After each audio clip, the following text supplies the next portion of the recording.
You said turning yourself on all the way. And you've said to me before that that is the healing hack of our time. So tell us, what does it mean to be fully turned on? And why is that level of self-truth so important for healing?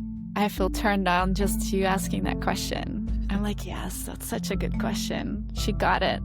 Welcome to the Mindful Trainer podcast. I'm your host, Melanie Webb, and today's guest is my friend, Isabelle Gold. Isabelle's own journey has been anything but linear. She knows what it feels like to be profoundly disconnected from herself, and she knows what it takes to find your way back.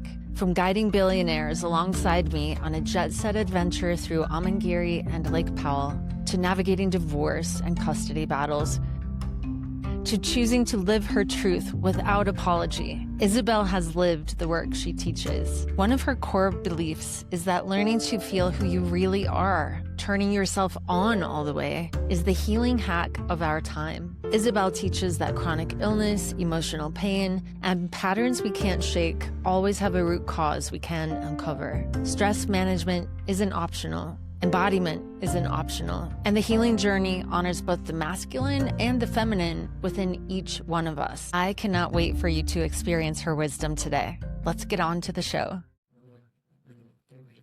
Well, today's guest is someone who lives and breathes transformation in its truest form. I am so excited to welcome Isabelle Gold to the Mindful Trainer. Hi, Isabelle. Hey, Melanie. Thank you for having me. It's such a pleasure to see you. It's been a long time. Yeah, 15 years. 15, yes. I can't believe it because, I guess that is one of the beauties of social media, is that it does let you see what's happening in people's lives. But you think you know what's happening in someone's life, and you really don't until you connect in person. So true. You're living a really interesting life. My first question for you is, where are you today? I am in my ex-husband's house, living here with my boys in LA, watching his LA. dog, feeding his fish. Oh, great. It's been a wild journey to be here in his space. I made him dinner the other night, and yeah, it's quite a journey. Divorce. Yeah, I know it's such a painful journey. And you're co-parenting, and you have 2 boys. Remind me how old they are. They're almost 9 and 11. I know you're really in it right now. I have so many questions for you about the kind of work that you do. I'm really excited about this conversation too, because so far on the Mindful Trainer, we have explored some really emotionally rich territory. But we've primarily been in the physical realms, and your work takes place in so much more of what I have started calling the subtle body realms that influence our physicality and how we experience our life here. And so, like I said, I have a million questions for you, but I thought it would be fun, especially for me, but hopefully for the listeners, to go back to where this all started and where we last saw each other. No. Because I did see you in California a couple years after this, but we met in 2013 while guiding a super high-end trip. We guided billionaires and A-listers from Hollywood on a jet-set vacation to what was at the time the world's most expensive hotel at Amangiri. And then we also moonlighted with them on a yacht at Lake Powell, which is a setting really close to my heart. But it also is a setting where people certainly appear to have it all. You made a post recently about that time in your life, and I'm curious what you remember about the trip and also what was going on in the background for you at that time. Yeah, that was a wild experience. Well, I made the post because I was reminded of everything that happens in our life happens for a reason. I'm at this phase in my life where I'm being reminded nothing's random. And that trip was so not random because it prepared me to be able to be with people in that space and navigate those realms and staying very close to myself. At that point, though, in Lake Powell, I was very disconnected from myself. I remember being numb and wondering, what am I doing here? Who are these people? Feeling uncomfortable, but also not really caring at the same time because I have never really cared too much about fame and who you are. Living in Los Angeles, it's kind of a crazy experience to be in that space. But I was very disconnected from who I am today. And yeah, my post was like an honoring to that part of myself. Like, wow, you were there and you learned a lot and now you're here. That's so interesting. Now you're in LA and these are the kind of people you work with day in, day out. I remember that trip being really high stakes, being very demanding physically. We worked some very long days to ensure that this trip went off without a hitch, to anticipate every need of our guests and to just make sure that they had an amazing time together. But I remember it really taking a toll on us and on my body. And I remember talking to you about that. That's a world of adventure travel and guiding that we can get into another time. It's interesting how we both have had some kind of parallel experiences guiding, and these really are the kind of people I want to connect with on the show, because that guiding and way showing part in that situation, we were literally like in person, in real life, 24/7 for, I don't know, 4 or 5 days with this handful of people, guiding them through the day and the experience. And I remember you were set designer, like making sure that yacht was incredible. And it was beautiful. And the trip went off without a hitch and everything was great. Yeah, I think I was so numbed at that point that it all feels like a blur. We're still doing the same thing. We're still guiding people, but it's in such a different way. I sometimes describe it as like I used to make beautiful spaces on the outside world, and now we make them on the inside. And then the I love outside that. transforms. I remember really connecting with you as like I felt you as like Yeah. a real person. Yeah, I think that's why we're here today as the guides who we are today in our different realms. And it's been really beautiful to watch your unfolding, the way you masterfully communicate your thoughts about these realms. Uh, and our energy bodies and everything else. If you do go back to that time of numbness in your own life, how does that help you as you observe other people's pain and disconnection? Like as a guide, how does that help you hold the space for others? I mean, when you've been somewhere, right? When you have the experience of when you can see it, you can feel it in the other person. And I feel like really healing is when you have found that compassion and have worked with all these parts within yourself so many times that you can find the compassion in the other as well. The way is Mhm. compassion and love. I, Yeah. I don't know if any great guides get there without going through it themselves. No, I train some of my clients to do the same kind of work. And I always tell them, like, you're going to be working with people through which the journey that you just went through, because you know it. You know all the facets, you know the ins and outs, you know how it feels, and you know how you got out. You know what worked. And then you can be a light in the dark, dark tunnel. Life is yin and yang, life is light and dark. I do want to get into your work, like deeply, richly. So you blend somatic, which I'd love for you to give how you view that for listeners who might not have heard that word, with hypnotic and energetic practices. So how do those modalities create real lasting shifts in someone's being? Like what actually happens in the body when you're working with those modalities? I see it as a journey inward. We're so numbed in our society, right? I've used that word earlier. I felt numb. So I had to really learn to allow these deep, rich feelings that I have within my own body in a safe space to bring them out. I believe that everything's connected. So if we have pain in our body, can we actually feel it? Can we go into the emotional and the spiritual level of what our body is trying to communicate to us? And so through creating a safe space and teaching a person to actually safely start feeling, even if it's just a little bit and then a little bit more. There's something that happens, which is very hypnotic, is that the story will start revealing itself when we actually allow the feeling to arise. The story will take shape. And, people will have visions. They'll go back to childhood. They'll go back to being in the womb, to the root cause of where the specific trigger or intense feeling that they're having in the moment started. So we start with, what are you feeling right now? I'm not feeling anything, or I'm angry, or I'm triggered by my husband, or whatever it is. And that's the point that we take deep inside through the hypnotic and the energetic modalities to, oh, this is what the program is. I see where it's coming from.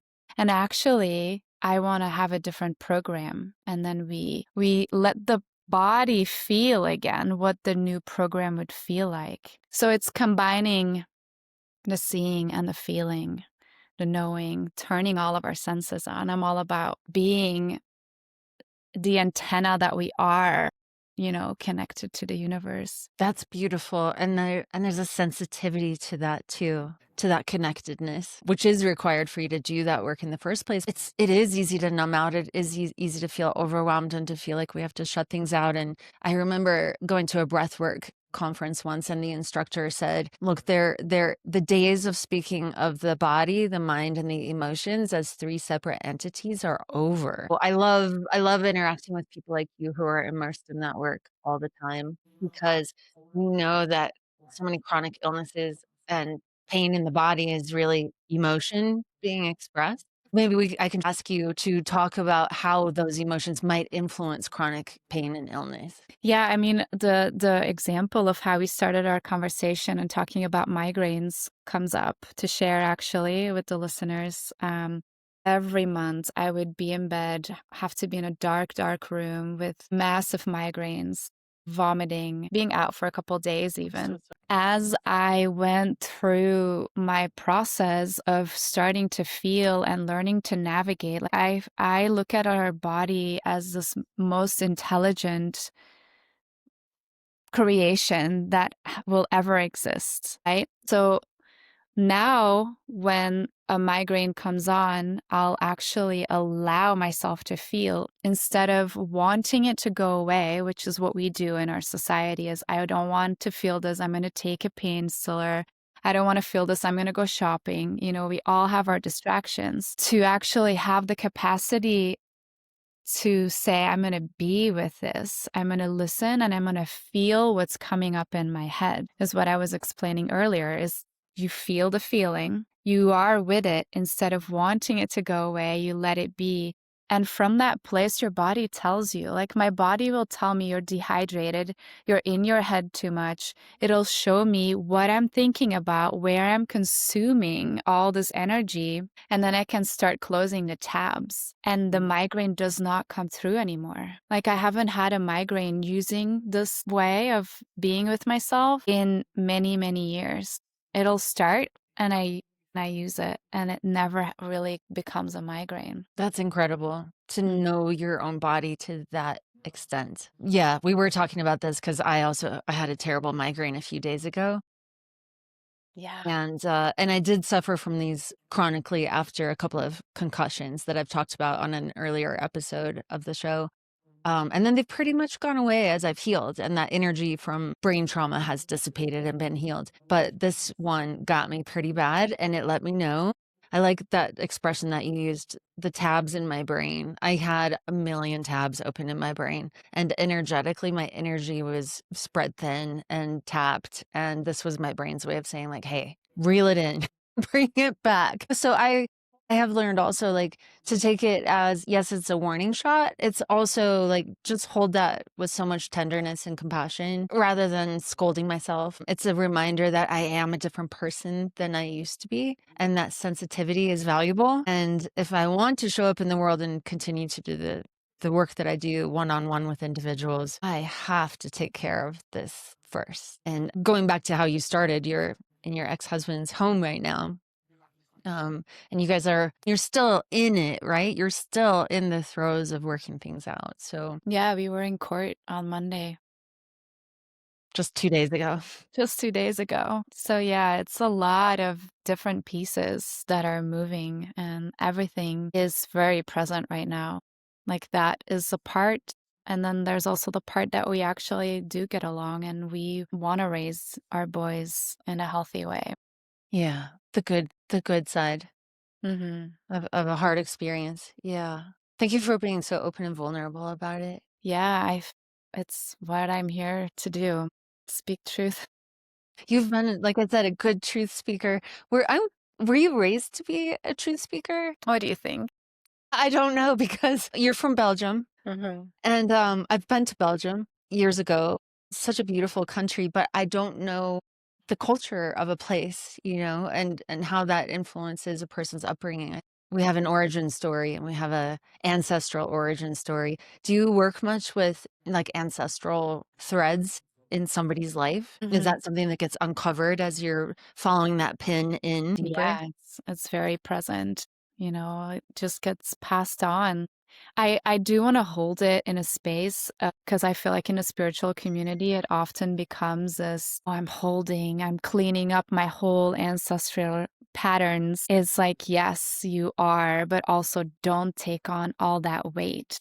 Like, what is the pattern that is showing up? Coming to a place where you become aware of your patterns and you can track it back, but not take the entire weight of the lineage on. But yes, it shows up. And I work with a lot of people in Belgium, actually. A lot of clients are Belgian because I know that texture of there's some like gentle suppression that goes on into our culture. Like Belgium was overrun by so many different nations, and we have two languages now, and the two languages don't agree, and it's like two sides, and everybody or that was my experience of myself, and a lot of people around me just kind of just sat back and became gray and very neutral. Just, dress the Oh. same, act the same, just do your 9 to 5. And it's the same in the US, right? Like a little less, I think, in the circles that I've explored here. I feel like people are more expressive here. That's why I moved here. But yeah, I grew up not being able to speak the weird thoughts that would come up in my mind, or having a place where I could express what I was sensing in my body and what I was seeing and what I was feeling. And so it became a story of, I'm just going to not share. I'll just hold it in and feel it all and not let it out. Internalizing and turning it inward on yourself. Yeah. I've experienced a lot of that as well. Yeah. Which I think also leads people like us to become guides and way showers because we've had to do some deep reflection also, if we're willing to, right? If we're Hmm. willing to go there. That's interesting. Thanks for letting me ask about your Belgian roots. I do love that you're spending time in Belgium with your fellow Belgians in your jungle setting, which to me just reflects this wildish nature that you recultivated. Is cultivation the right word? Rediscovered. Maybe that's the right word. Because it's always been there, right? It's like I look back at times when I was like 16, sneaking out of my parents' house and putting on some not appropriate outfits to go out to the club and, do drugs. And then I numbed her down, right? And now it's like, yeah, I can be wild. I don't need to be that kind of wild anymore, but I can be the expressed self. I don't need to do it in a rebellious way where it's not channeled the right way. Yeah, without boundaries. No, I ended up in the jungle rewilding, and then I can go back to home and just be myself now, which is really refreshing. It Yeah, took I'm it sure. took a long time. It's beautiful that you've been able to reclaim that. You Yeah. said something a few minutes ago that I want to go back to. You said turning yourself on all the way. And you've said to me before that that is the healing hack of our time. So tell us, what does it mean to be fully turned on? And why is that level of self-truth so important for healing? I feel turned on just you asking that question. I'm like, yes, that's such a good question. She got it. Like turning ourselves on is like feeling all of that life is, right? And for women and for men too, like it's our sexual energy. We work a lot with sexual energy actually. Once we like take away the layers and we can allow that energy to flow through, which is our life force energy.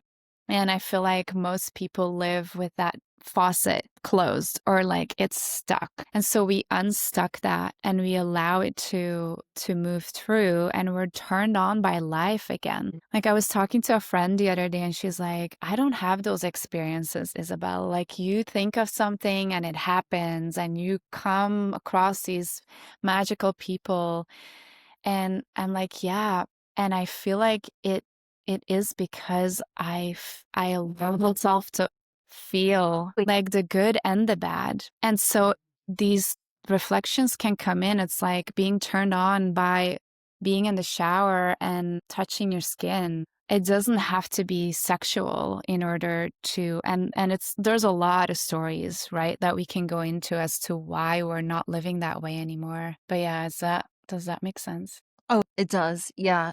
It goes back to that light and darkness, right? You don't get the fullness of one without the experience of the other. And I think we like to pretend that we can. I'd love to hear your version of what a program is. I know from the work I've done, um, that it's like the information that was given to me. Talking about being turned on, and an example would be that it's wrong to be turned on, that it's not safe to walk and be seen and receive the energy because it has been unsafe. So it there's a lot of nuances, right? Like, can we feel safe again to be seen? Can we be in that energy and walk the street like that and be safe? That lands in me. I think Yeah. there were a lot of years where I didn't dare shine my light because someone wasn't going to like that. Yeah. Or And that's very real, right? yeah, We have that with our parents, we have that with friends. The sister wound is such a deep one. And every time we shine, every time we are really that light in the room, you're going to trigger someone because you're triggering that exact part inside of them that isn't doing the same thing. So let your trigger be the medicine, right? that's beautiful too. Let your Mhm. trigger be the medicine. So that's noticing what our triggers are? Both. If we are triggered by someone, if you trigger me, I can be with that and be like, okay, what is it about her that triggers me? And again, allowing the story to come up. She's triggering me because she's so healthy. And there's a part of me that wants that too, right? Right. So if you would stop being healthy, would that serve me? Absolutely not. If I stop sharing my truth and if I stop being myself in the rooms that I walk into, it's not going to help anyone because I can just walk into a room and a woman will be like, wow, she's a lot, or whatever she's saying is a lot. She can use that as her medicine as well and be like, where am I not showing all of me? Yes. But our society makes it, gossipy, or, women are very good at this too, where they'll turn it, where they just don't want to look at the mirror that's in front of them. And usually the mirror is beautiful. The mirror is so beautiful, but we have a hard time looking in the mirror, number one, let alone seeing the mirror reflected accurately, I think. Yeah. Well, I love how you also explore the masculine, the feminine, which we all have. Those are equal parts of us. And that you've said also that it's not the work of just one of us, this work, this hacking in and turning our light on, right? This is the work of both the male and the female. Yeah, we're in some potent times around that. Yeah, we certainly are, and I won't go into we won't go into gender here, right? Only in the context of the energy of the masculine and the feminine, which I think we can all agree. Well, I'm sure not everyone will agree with me that that everyone has both. But I think it's safe to say that the expectation that we all examine our triggers and allow each other to show up in our full selves is equal. Yeah, my feminine wouldn't feel safe expressing if my inner masculine wasn't able to hold that truth. Okay. And if I'm depending on the outer masculine, that's very unsafe, right? Because I don't know if that's really safe. I just know if I'm connected to that part of me, my inner masculine trusts and follows my feminine's lead, I know it's like walking the street and knowing I shouldn't go into that street. The feminine is giving you the information And the masculine is listening, is like, okay, no, we're going to go another way. That is a beautiful example of how I play with those two energies within myself. That is beautiful and so attuned. The listening, the presencing. Yeah.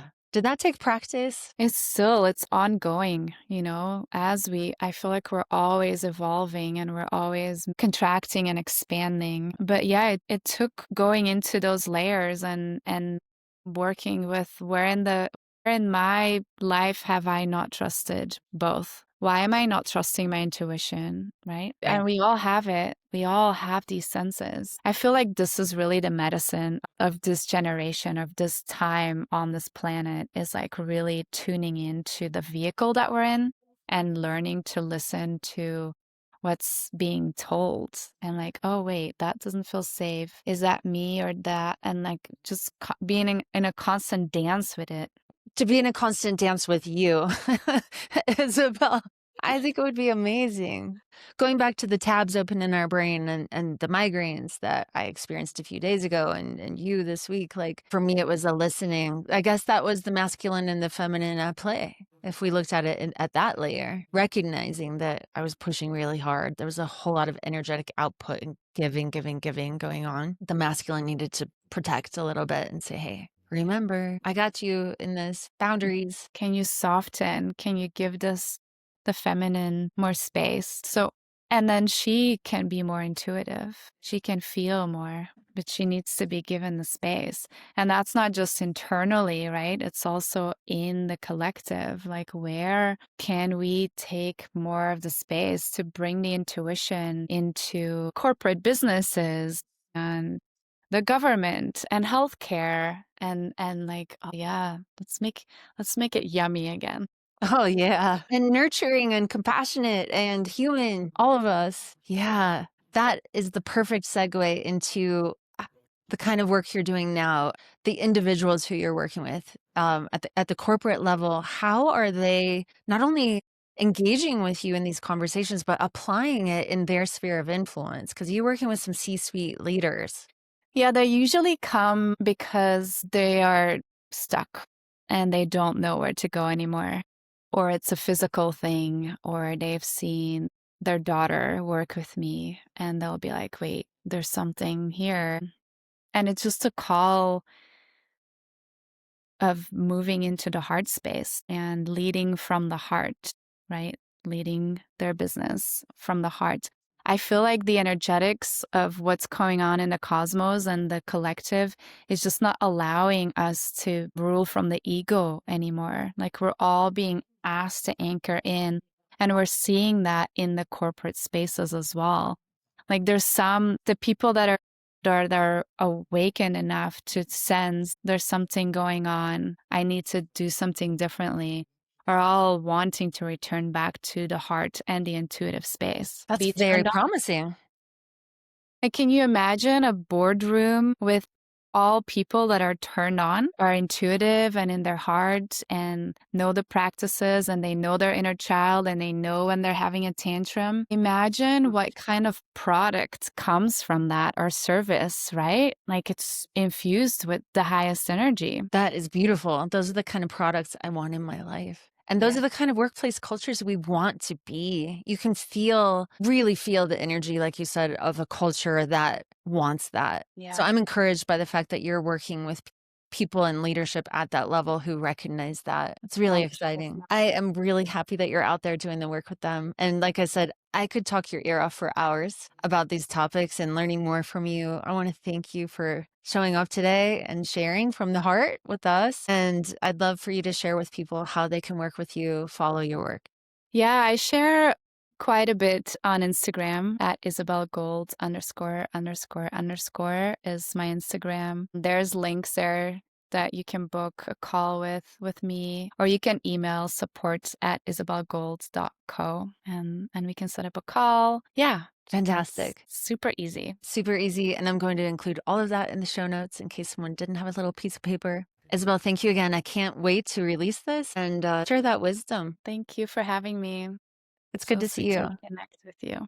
I hope that today's conversation plants a seed, one that helps you into the new year with openness, gentleness, and a renewed sense of possibility. I want to invite you to pause and sit with everything Isabelle shared. Her work reminds me that transformation doesn't always come from striving. It often begins with a quiet return to ourselves. The more we allow our bodies to guide us, the more room we create for clarity and authenticity. And as we stand at the edge of a new year, this feels especially important to me. Maybe this is the year you choose intention over urgency, the year you rebuild trust with your own inner wisdom, the year you stop abandoning yourself and start honoring the subtle signals in your mind, body, and spirit, which have been whispering all along. Thank you so much for being here with me on the Mindful Trainer podcast. If this episode resonated with you, share it with a friend who might need a little grounding before the year turns. And if you want to explore more conversations like this, make sure you're subscribed to the Mindful Trainer wherever you listen to your podcasts. You can also visit webwell.com for training resources, outdoor-inspired wellness tools, and ways to work with me as you build your own body equity and resilience. The Mindful Trainer is the official podcast of WebWell. I'm your host, Melanie Webb. I'm also the founder and master trainer at WebWell. To learn more about WebWell and all we have to offer, please visit webwell.com. That's WEBBWELL. See you next time.